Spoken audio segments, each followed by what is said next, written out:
In front of me are the best retro style mirrorless camera you can buy in 2024.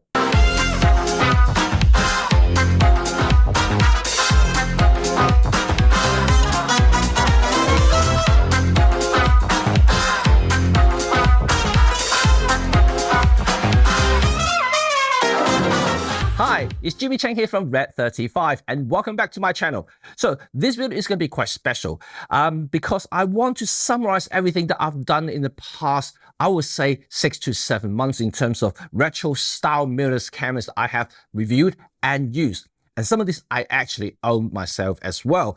I'm very passionate about this styling and hence, I bought all of these cameras here.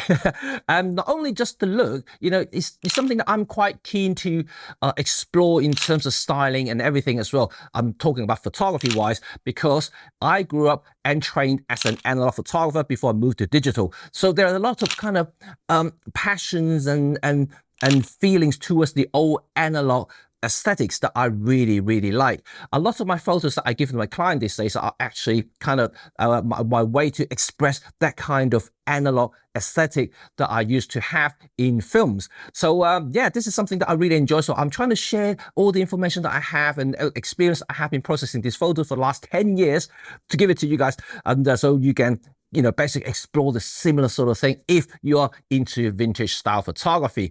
But anyway, to get it started, all the cameras you see in front of me here have been individually reviewed. I'm going to put the link in the description so you can see all of these reviewed individually if you really want to check out the cameras in details. But today, it's more like a summarize and what you can actually buy brand new in 2024 and why I selected these cameras instead of some others. So to kickstart the video, I'm going to talk a little bit about the X-T5. This is the Fujifilm flagship camera that I just reviewed last week. It is a phenomenal camera and I think personally, this is a beast to shoot with. Lots and lots of physical control. If you're a hands-on photographer, yeah, this is it. ISO dials, it's got the shutter speed dials and the compensation dials all on the top plate here. The mode drives on the side and also most of the lenses would have an aperture ring as well. So like basically you can kind of get the entire analog view that you had in the past or in a digital body with Fujifilm X-T5. So this is a plus. In terms of features, they are very, very similar. So I'm not going to try to go through the details and things like that. But one thing does stand out for the X-T5 that is so different to the others is the resolution. Well, this features the 40 megapixel X-Trans sensor. So yeah, if you're into pixel peeping. No, I wouldn't say pixel peeping, but if you want the sharpest images, so long the lens supports it, then, this is the way to go. But like I said, 40 megapixel is really a numeric term. And to most photographers out there, I don't think it matters too much. And depending on where you share your medium as well, unless you print really big, I think 24 megapixel is perfectly fine. But anyway, if you're into megapixels, there you go, 40 megapixel with the X-T5. So the second camera I want to talk to you guys about is my beloved OM system, OM-5. Yes, this is a very, very special camera to me. And because, well, I bought into the Olympus system because of the original EM-5 Mark I. And that is a special camera. I love the look of it, and that's why I bought it. And it wasn't really because of the photographic capabilities at the time. It just pure aesthetic. But after I tried it, and I realized that Micro Four Thirds was actually really, really good. And ever since, I just got hooked. Full stop. And that's how I moved into Micro Four Thirds, professionally and full time. Yeah, so I love that camera. And this OM-5 here is the 4th generation. It has a lot of features that from the bigger brothers, like all the computational stuff, live ND, live composite, live bulb is all in this camera here, together with fully weathered seal and that 7.5 stop IBIS, which is the best in class here. You can't beat the stabilization with the OM-5, and quite seriously, you can't. And I tried X-T5, ZFC, and ZFC doesn't have any. The ZF, nothing can come close in terms of stabilization. You can do video, you can do photos and long exposure, 3-4 seconds with wide angle, no problem. You can do that with this, print sharp. You don't have any motion blur, anything like that. So that is really, really cool. So OM-5, if you want the best travel system or you want the smallest street photography setup, this will probably the system for you. So the third camera I want to talk to you guys about is the ZfC from Nikon. So I bought this camera because I was getting a little bit fed up of waiting for the Pen F2 to come out, and I don't see that OM system is in any hurry to make one for me. So I went ahead to get the Nikon ZfC because I just wanted another, perhaps more updated version, retro camera for my collection here. So this is the decision at a time. Right, in terms of styling wise, you can see that it looks and feels like a original FM camera. And don't forget that if you watch my review, I said that I had the FM2 and the SM3A back in the 90s. So I kind of missed that physical controls and everything, all the aesthetics and things like that comes with that camera. So I now have it in a digital form. Good, really, really awesome. I like it. In terms of weight-wise, right, it's very similar to the OM-5, but it does feel a little bit more hollow. Perhaps it's because of the size and weight ratio. The OM-5 doesn't feel more dense because even though it has a similar weight, but it's because of the smaller form factor, it does feel more solid or more weighty than it is. And this guy here, because it's slightly bigger and has the same weight, so yeah, it's just kind of feel a little bit hollow. But after you added the smaller grip, which I have right here, not only improves the ergonomic, but also add a little bit weight to it, it does feel a little bit better after all. And in terms of functionality-wise, this is probably the most basic one compared to X-T5, OM-5, and its ZF here, because it hasn't got a lot of stuff. Well, first of all, it hasn't got IBIS. So if you're really going for the purist photography without any IBIS, like kind of throw you back in the 80s and 90s, and you want something without IBIS, without any sort of digital assist, this will be the camera for you. Purist camera, full stop. It has all the physical control just like the X-T5, so it will give you a lot of that old school operational feel when you're holding and shooting with this camera here. So I like that. I really like that. That's one of the reasons why I got this camera in the first place. But like I said, even though that this guy has video features, but without IBIS, you are really pushing your luck to get anything useful right here. Together with the sensor as well. This guy has a 24 megapixel sensor, but I feel amongst all of these cameras right here, I think this is probably the weakest one here, even though it has more megapixel compared to the OM-5. But I see that a lot of the highlight tends to clip, and it crosses shadow a little bit more than usual as well. So this may not be the best sensor that I've seen from Nikon, but certainly in terms of playing with a bit of fun and things like that, this will be the camera for you. And also, in terms of price-wise, this is actually the cheapest at this moment in time as well. So for the more budget-oriented, for the purist photographer who want nothing, no digital assist or computational stuff, you just want a digital form of film camera, the Nikon ZfC is the camera for you. And final camera I want to talk to you guys about is, of course, the Nikon Zf, which is the full-frame camera featuring a 24 megapixel sensor. Yeah, it's gorgeous looking, especially in this, what they call it? Orange? I don't know, something orange anyway. So yeah, it's a custom camera, so I wanted to have a colorful camera than a normal black camera that I already have plenty. Anyway, so yeah, this is the Nikon Zf.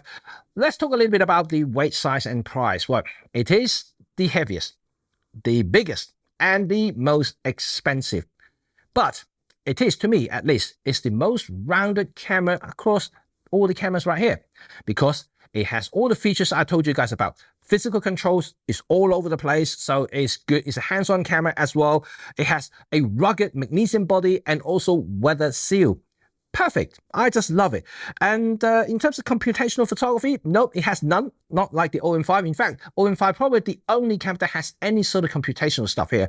But it does have the best autofocus system by far compared to all of these here. It has the latest top-of-the-range AF system from the Z8 and the Z9 in the Nikon catalog. So this is really, really awesome. And I love it for it. And I have used this for work for about 2.5, 3 months now. And have done a review on the ZF. If you haven't seen it, the link is up here. And I think it's gorgeous. It's really nice and very easy to shoot because of the AF system is just so great and accurate. And I just genuinely think that this is probably the best kind of retro camera for work. And if you really want to go for that. But anyway, so this is the Nikon ZF. I do like it. It has IBIS. It literally has everything that I like about all these cameras here, minus all the negatives. But it does have one negative here, is the weight. not only is the heaviest, but when you consider as a system, that's my concern here. Because a lot of the Nikon lenses I looked at, you know, especially the fast prime, for instance, the 1.4, the 1.2 prime lenses, they're all really big. You know, I'm not even talking about price, but they're just big and heavy. So once you put it on the ZF, it just doesn't work. It just too big. So that forced me to buying all these 1.8 lenses, not even from Nikon, from other brands, because they are smaller and lighter. I need to fit it into that kind of, you know, balancing issues here. And the setup itself is quite heavy already. So if you put in even heavier lenses, it just throw it out of balance, and it just overall just becoming a weight on your neck. So I just don't like that.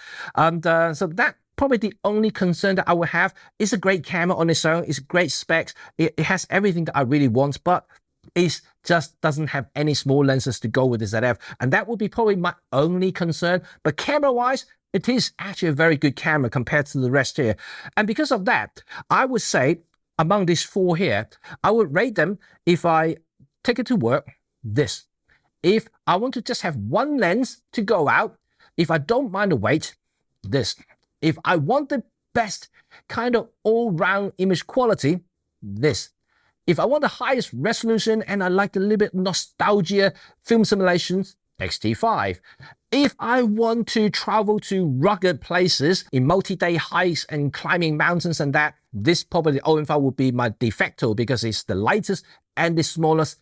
Not only just the camera, but system-wise. I can have the 1.8 primes. If not, if I want something weather seal, I would go for the F4 Pro Zoom series, which is also tiny and weather seal.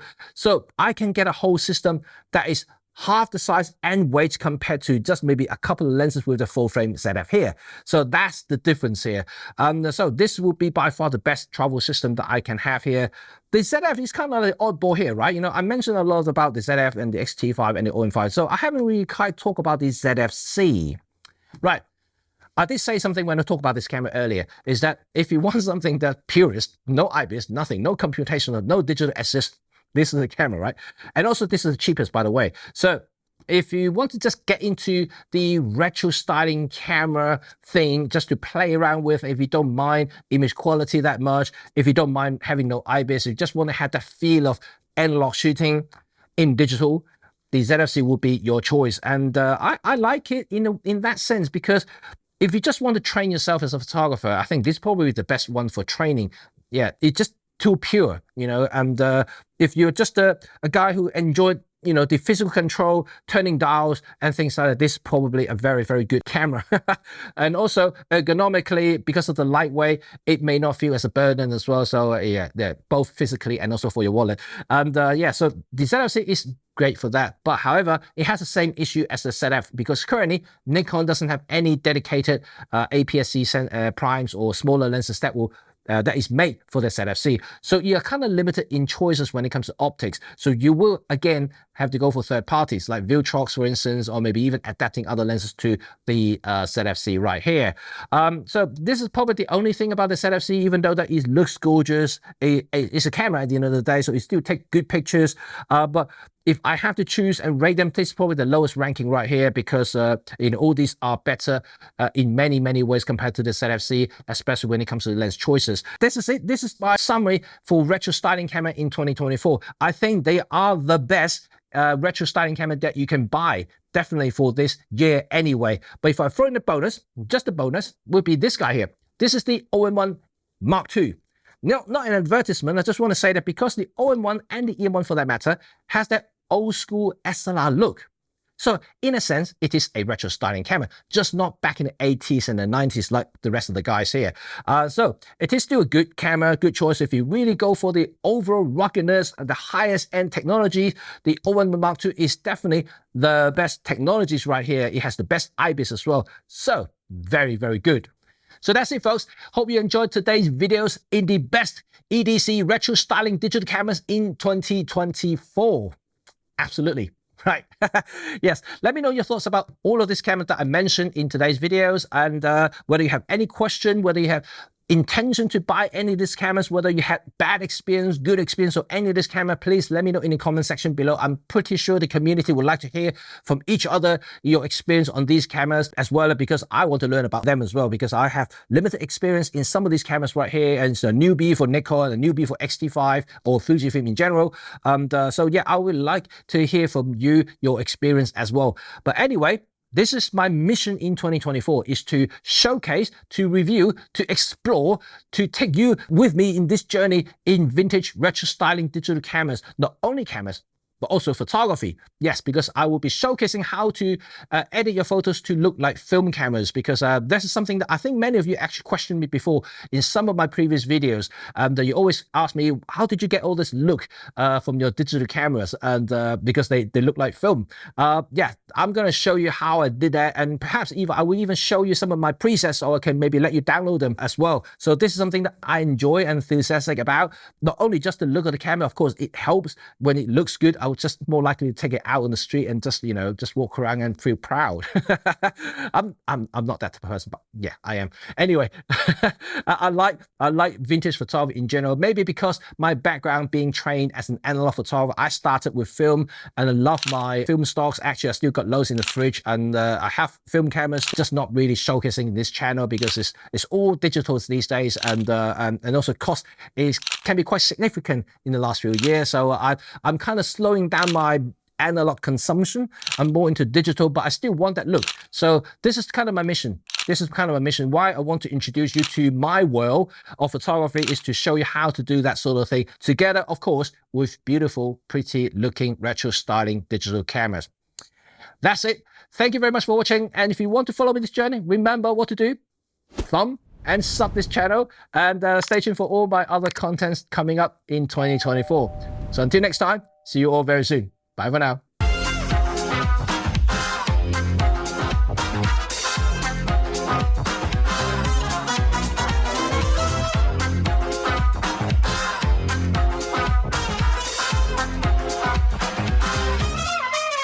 Welcome to my bonus section. Yes, I am super excited to finally launch my vintage series. You have seen the review of each individual cameras that I have shown here already, but I will be in 2024 revisiting some of these older cameras that I have in my collection, which I also did the review back in the time when they first came out. So it is good to actually come back and look at those cameras in 2024 to see how well they perform in today's world, and show you some of the sample images, because I think they are still worth your money and worth your time buying them. If you don't want to get the latest and the greatest, you just want to go back and get a used one, and because they are really valuable money now, at least some of them that I know anyway. So it's good. But on top of that, I'm also going to show you a lot of lenses, because yeah, it's no point going for analog feel of just the camera but not the photography itself. And when it comes to photography or even videography, something that you just can't do with a digital manipulation. So even if you get the film color preset, it will give you the color, but it won't give you that look. That look has to come from the optics itself. So this year, I'm also going to showcase you some of my best selections that I have, and also coming up in the future, some of these lenses in terms of vintage looking, rendering, things like that. So that will give you that kind of aesthetic that you're all craving for in terms of vintage photography. So this is my special mission for the entire 2024. I've got a lot to do, a lot of work. So all your support is very much appreciated. So I thank you for watching for this video, and thank you for sharing my videos, sharing my words, because I will be very happy to continue this sort of content, also show you more about my photography, because this is really actually what I do on a daily basis when it comes to like producing my work for my clients. And this is why they ask for me, because they like the look of my images, and not only about composition, but also how I process them as well. They like the colors and also the overall feel of the photography. It's quite hard to explain, but the feel of the photography is something that I think a lot comes from that characters of the lens. So yeah, the lens choice is definitely very critical for a photographer or creator for that matter. So anyway, thank you very much for watching, and I can't wait to show you my next video. So until next time, see you all very soon. Bye for now.